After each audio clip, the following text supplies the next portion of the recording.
بسم اللہ الرحمن الرحیم۔ یہ اپنے قلعے کے باہر انگریز سپاہیوں کے سامنے نہتا کھڑا تھا۔ اس کا ایک سپاہی اس سے بولا، حضور آپ ان کو اپنا تعارف کروا دیں، یہ آپ کو نہیں ماریں گے۔ جس پر اس عظیم انسان نے تاریخ کے یادگار الفاظ کہے۔ اس نے کہا، شیر کی ایک دن کی زندگی گیدڑ کی 100 سالہ زندگی سے بہتر ہوتی ہے۔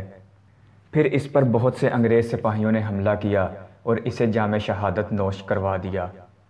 اب ایک انگریز جرنیل ہیلس اس کے پاس آیا اور بولا، ہندوستان ہمارا ہے۔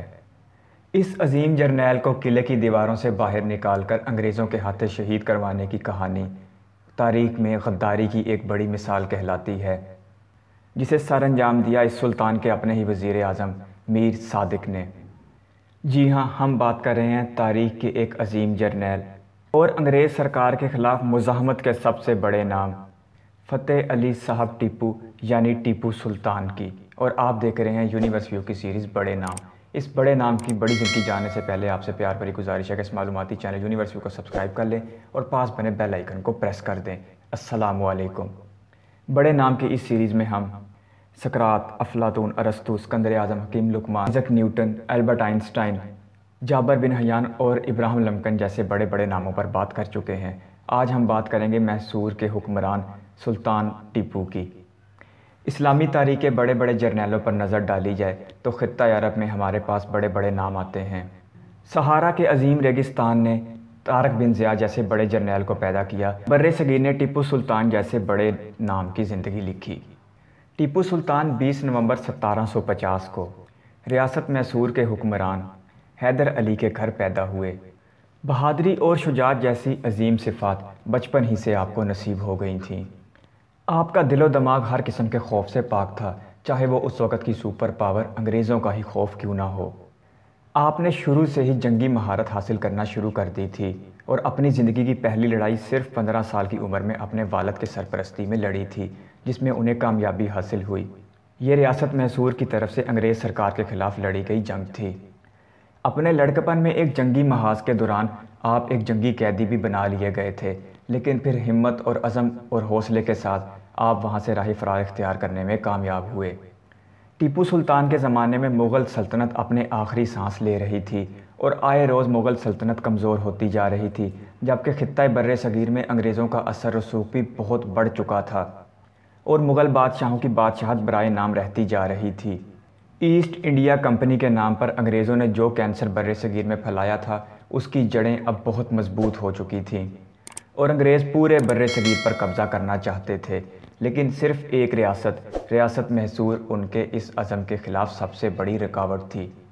ریاست میسور کے ارد گرد کی ریاستیں انگریز سرکار کے خلاف آسانی سے اپنا سر جھکا کر اپنی زمین کا خطہ ان کے حوالے کرتی جا رہی تھیں، لیکن ٹیپو سلطان جیسے بہادر اور دلیر انسان نے اپنے لوگوں پر اغیار کی حکمرانی کو قائم ہونے سے روکے رکھا۔ ٹیپو سلطان بر صغیر میں انگریزوں کے خلاف مزاحمت کا سب سے بڑا نام سمجھے جاتے تھے اور انگریزوں کو جلد ہی اس بات کا ادراک ہو گیا تھا کہ اگر ٹیپو سلطان کو راستے سے نہ ہٹایا تو بر صغیر پر ان کی حکمرانی کا خواب شرمندہ تعبیر نہیں ہو سکے گا۔ انگریز سرکار نے ریاست میسور پر کئی بار حملہ کیا اور ہر بار انہیں منہ کی کھانی پڑی۔ میسور کی افواج کا شمار بر صغیر کی منظم اور تربیت یافتہ افواج میں ہوتا تھا، جبکہ اپنے اسلحے اور ہتھیار کے حوالے سے بھی یہ بر صغیر کی سب سے جدید فوج تھی، کیونکہ اس فوج کو ٹیپو سلطان جیسا ٹیکنیکل سپہ سالار دستیاب تھا۔ جی ہاں، ٹیپو سلطان میں جنگی مہارت تو تھی ہی، لیکن اس میں تخلیقی مہارت بھی انتہا کی تھی۔ یہی وجہ ہے کہ ٹیپو سلطان نے تاریخ کا پہلا راکٹ، جسے میسورین راکٹ کہا جاتا ہے، ایجاد کر کے اپنی فوج کو دیا۔ راکٹ کی تیاری بڑے پیمانے پر کی گئی اور اپنے دفاع کو انتہائی مضبوط کیا گیا۔ جنگی محاذ میں ہر بار ناکامی اٹھانے کے بعد انگریز سرکار نے اپنی حکمت عملی بدلنے کا فیصلہ کیا اور پھر وہ کیا جیسا وہ کرتے آ رہے تھے، یعنی انہوں نے مال و زر اور اقتدار کا لالچ دے کر سلطان کے قریبی لوگوں کو غدار بنایا، بالکل ایسے ہی جیسے کبھی ایسٹ انڈیا کمپنی نے قیمتی تحائف دے کر مغل بادشاہوں سے خطے میں تجارت کی اجازت مانگی تھی۔ انگریز سرکار نے میسور کی ہمسایہ ریاست حیدرآباد کو اپنے ساتھ ملایا۔ ریاست کے ساتھ طویلی ساحلی پٹی ہونے کی وجہ سے ریاست میسور دفاعی نقطہ نظر سے کمزور تھی۔ اب ایک طرف تو سمندر سے حملے کا خطرہ تھا، جبکہ دوسری طرف حیدرآباد والی سائڈ سے انگریزی افواج نے دونوں جانب سے بھرپور حملہ کیا۔ اس حملے میں سلطان کو اچھا خاصا نقصان اٹھانا پڑا اور اس کی ریاست کا آدھا حصہ انگریزوں کے ہاتھ چلا گیا، جبکہ تاوان کے طور پر بھی سلطان کو کروڑوں روپے ادا کرنا پڑے۔ یہ ناکامی ریاست محصور کے لیے بہت بڑی شکست تھی۔ ریاست میں اب پہلے جیسا دمخم نہیں رہ گیا تھا، لیکن ٹیپو سلطان اب بھی اپنے موقف پر قائم تھے اور انگریزوں کے خلاف ہر صورت لڑنا چاہتے تھے۔ اس زمانے میں انگریز دنیا کی سپر پاور تھے اور انہیں سب سے زیادہ خطرہ اپنے حریف فرانسیسیوں سے تھا۔ فرانسیسی جرنیل نپولین بوناپارٹ نے ٹیپو سلطان کو مشترکہ طور پر انگریزوں کے خلاف لڑنے کے لیے پیشکش کر رکھی تھی، لیکن سلطان کی طرف سے جب بھی فرانسیسیوں کے ساتھ رابطے کی کوشش کی جاتی، اسے اپنے ہی غداروں اور پاس بیٹھے لوگوں کی طرف سے ناکام بنا دیا جاتا، کیونکہ دربار میں اہم ترین عہدوں پر موجود لوگ انگریزوں کے ہاتھوں بک چکے تھے اور سلطان کے خلاف سرعام بغاوت کرنے کی بجائے انہوں نے غداری کا راستہ اختیار کر لیا تھا۔ ان غداروں میں سب سے بڑا نام میر صادق کا تھا، جسے سلطان نے اس وقت اپنی کابینہ کے وزیر اعظم بنا رکھا تھا۔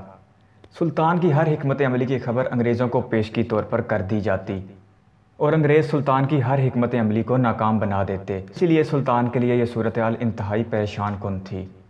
مئی 1799 کی جنگ میں سلطان کی فوج کے اپنے جرنیلوں نے اپنی حکمت عملی انگریزوں کو پیشگی بتا دی تھی اور انگریزوں کا ساتھ یہ طے پا گیا تھا کہ وہ کب اور کس راستے سے قلعے میں داخل ہوں گے۔ 4 مئی 1799 ٹیپو سلطان کی زندگی کا آخری دن تھا، جب انگریز فوج نے ٹیپو سلطان کے قلعے پر حملہ کیا اور دیوار میں ایک بڑا سا شگاف ڈل گیا۔ اس شگاف سے انگریز فوجی دھڑا دھڑ قلعے میں داخل ہونے لگے، جبکہ منصوبہ بندی کے تحت وہاں سے سلطان کی فوجیں پہلے ہی ہٹ چکی تھیں۔ دوپہر کا وقت تھا اور سلطان اپنے قلعے کے اندر موجود تھے کہ انہیں اپنے ایک بہت پیارے ساتھی کی شہادت کی اطلاع دی گئی۔ سلطان انتہائی جذباتی ہوئے قلعے سے باہر آ گئے۔ جب سلطان قلعے سے باہر آئے تو اندر سے قلعے کے سپاہیوں نے دروازے بند کر لیے۔ سلطان سمجھ چکے تھے کہ ان کے ساتھ غداری ہوئی ہے۔ سلطان کے پاس کھڑے ایک سپاہی نے کہا، حضور آپ انگریزوں کو اپنا تعارف کروائیں، یہ آپ کو کچھ نہیں کہیں گے، جس پر ٹیپو سلطان نے تاریخ کے یادگار الفاظ کہے کہ شیر کی ایک دن کی زندگی گیدڑ کی 100 سالہ زندگی سے بہتر ہے۔ ٹیپو سلطان کو شیر محصور بھی کہا جاتا تھا۔ اسلامی تاریخ کا یہ بڑا نام 4 مئی 1799 کو انگریزوں کے خلاف لڑتے ہوئے شہید ہوا۔